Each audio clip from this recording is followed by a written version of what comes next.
թվականի դեկտեմբերի, եթե չհիշում 19-ին Վենետիկի հանձնաժողովը իր խորհրդատվական եզրակացության մեջ նշեց, որ ապօրինի ծագում ունեցող հայցերով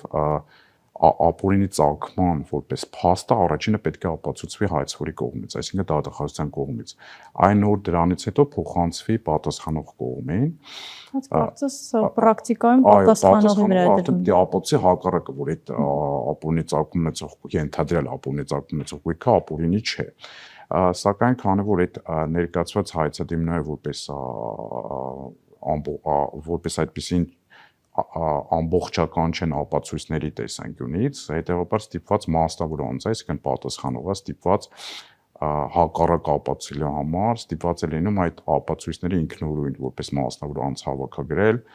չգիտեմ, եթե փաստաթղթերը այդ առաջադրանքը ավելի բարդանում, եթե այդ փաստաթղթերը գտնվում են արտասահմանում, ստիպված ներկայանում է այլ փաստաբան, այդ փաստաթղթերը օտար լեզու ներկայացում են Հայաստանում դրանք անցնում են թարգմանության գործընթացներ, նոր միայն դրանից հետո ներկայացում են դատարան։ Ու այս գործընթացում ծանրաբեռնում են նաև դատարանը այն տեսանկյունից, դատարանը ստիպված այնց միջնորդությունները նման բարակամ դատականից հետաձգելու